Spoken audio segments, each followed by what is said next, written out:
গোপালগঞ্জে সরকারের ক্র্যাকডাউন চলছে। ক্র্যাকডাউন শব্দটা আমরা যতই শুনি, বাংলাদেশের একটা ডিফারেন্ট ধরনের মিনিং আছে। আমরা বুঝতে পারি এখানে এমন কিছু হচ্ছে যেটা আমাদের গ্রস হিউম্যান রাইটস ভায়োলেশন করে। গোপালগঞ্জে এনসিপি যাওয়ার পর যে ঘটনা ঘটেছে তার প্রতিক্রিয়া কিছু হবারই কথা ছিল, কিন্তু আমরা তো এভাবে চাইনি।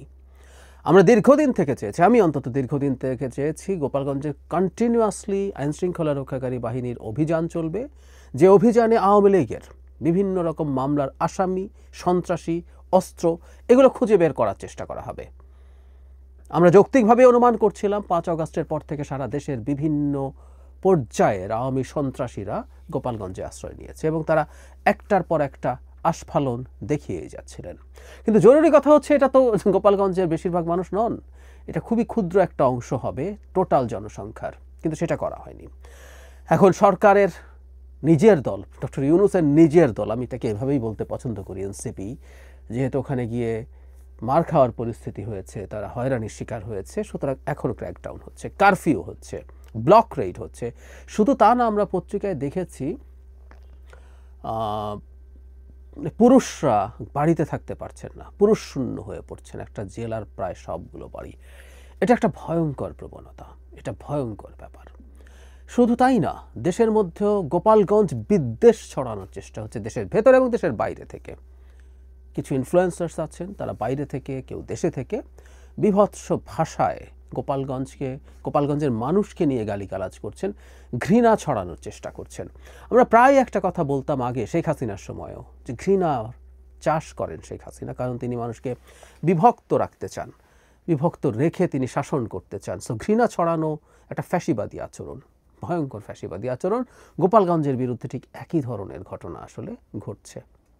গোপালগঞ্জের মানুষ হরতাল ডাকবেন, আজই সম্ভবত তাদের হরতাল। কেউ কেউ বলছেন যে প্রথম একটা জেনুইন হরতাল হতে পারে। আমি এই প্রসঙ্গে একটু যোগ করে রাখি, আমার খুবই খুবই রিলায়েবল একজন মানুষ, যার সাথে আমার খুবই ক্লোজ কানেকশন আছে, তিনি এই ঘটনার পর গোপালগঞ্জে গেছেন এবং তিনি তার ভাষ্য মতে, আমার মনে হয় এই ব্যাপারটা কিউরিয়াস, আমার চাওয়া হচ্ছে সাংবাদিকরা এই ব্যাপারে কিছু ভেরিফাই করবেন। গোপালগঞ্জকে নিয়ে যেহেতু এই ধরনের মন্তব্য করা হচ্ছে, সেখানে শুধু আওয়ামী লীগ না, আওয়ামী লীগের সাথে অন্যান্য রাজনৈতিক দলও এই ব্যাপারে এক কাট্টা, যে তাদের জন্মভূমি, তাদের জেলাকে নিয়ে এই ধরনের ক্যাম্পেইন তারা গ্রহণ করেন না, তারা একসাথ হয়ে যান। আমি এটুকুই বললাম, সাংবাদিকরা একটা ইনভেস্টিগেটিভ রিপোর্ট করলে খুব ভালো হবে।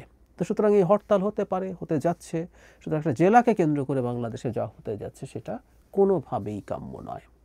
কারফিউ দেওয়ার মাধ্যমে হয়রানি হচ্ছে, মানুষ অনেক কিছু করতে পারছে না, সাধারণ মানুষের জীবন জীবিকা হ্যাম্পার্ড হচ্ছে, মানবাধিকার লঙ্ঘিত হচ্ছে। এই ব্যাপারগুলো আমরা কোনোভাবেই বর্তমান বাংলাদেশে নিতে পারি না। আমাদের একজন স্বরাষ্ট্র উপদেষ্টা আছেন, তীব্র সমালোচনার পর তিনি এখন বলছেন লাশ মাটি থেকে তুলে তিনি ময়নাতদন্ত করবেন।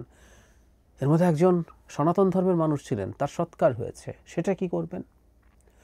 একটা কথা মনে রাখা দরকার, এই রকম একটা ঘটনার পর গুলিতে মৃত্যু হওয়া মানুষেরও ময়নাতদন্ত করা হয়নি। এগুলো শেখ হাসিনার সময়কার বিষয়, হাসিনাগিরি। অবাক হয়ে যাই এই পর্যায়ে ডক্টর ইউনূসের সরকার নামতে পারে যে এই রকম মৃত্যুরও ময়নাতদন্ত না করা। বলতে পারে করেনি, সে করেনি, অথচ সারা দেশের এত আলোচিত বিষয়। আমি কয়েকদিন আগেরই একটা ভিডিওতে এই সময় বলেছি, প্রথম আলোর একটা রিপোর্টে দেখা গেছে যার মৃতের পরিবার আগ্রহ দেখিয়েছেন, চাপ দেওয়ার চেষ্টা করেছেন ময়নাতদন্ত করতে, সেটাও করা হয়নি। সুতরাং এটা খুবই ডেলিবারেট ছিল, আমরা বুঝতে পারি। অথচ কথা ছিল এই 5 জনের ক্ষেত্রে এই রকম বল প্রয়োগ অনিবার্য ছিল কিনা, বল প্রয়োগ ডিসপ্রপোর্শনেট হয়েছে কিনা, এই মৃত্যু এড়ানো যেত কিনা। এড়ানো যেত, কিন্তু এড়ানো হয়নি। এই ক্ষেত্রে শাস্তিমূলক ব্যবস্থা জরুরি ছিল। এরা আওয়ামী লীগের লোক হোক, আওয়ামী লীগের সন্ত্রাসী হোক, কোনো প্রাণকে আমরা এভাবে যেতে দিতে পারি না। প্রথম থেকে আমি চেয়েছিলাম আইনের চৌহদ্দির মধ্যে থেকে মানবাধিকার নিশ্চিত করে, কথা সব সময় বলতাম, ওখানে অভিযান পরিচালিত হোক ক্রমাগত, নিয়মিত, দিনের পর দিন, সপ্তাহের পর সপ্তাহ, মাসের পর মাস। আজকে 1 বছর পরে এসে এসব করে আদতে মানবাধিকার লঙ্ঘনের অনেকগুলো ঘটনা সরকারের দিক থেকে ঘটানো হচ্ছে। আমরা মনে করি এই জায়গা থেকে সরকারকে সরে আসতে হবে এবং যখন যে কাজ তখন সে কাজটা করতে হবে।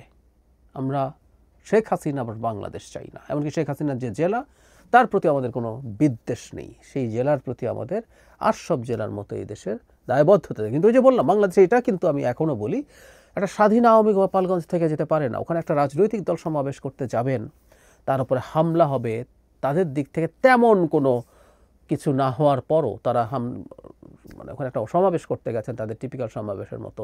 হয়তো নাহিদ ইসলাম মার্চ টু গোপালগঞ্জ বলেছেন, খানিকটা উস্কানি মনে হতে পারে বা এটাকে আমরা ধরে নিলেও, কিন্তু এই হামলা তারা করতে পারেন না।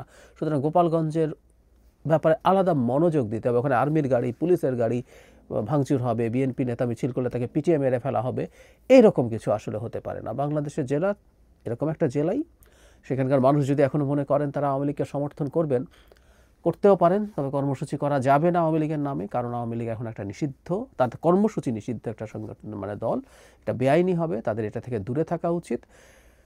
এবং আমরা আসলে চেষ্টা করব, এটা খুবই, এটা আমি বলি, এটা খুবই হতাশাজনক লাগে যে এত কিছুর পরও শেখ হাসিনার সমর্থকরা আছেন। আমরা চেষ্টা করব তাকে, তাদের মানুষের সাথে যোগাযোগ বৃদ্ধি করা যতটা সম্ভব। আমি জানি না তারা কিভাবে এটা এখনও মনে করেন, তারা কি সব জানেন না, বা তারা তাদের কনফার্মেশন বায়াসের কারণে অনেক কিছু ইগনোর করেন।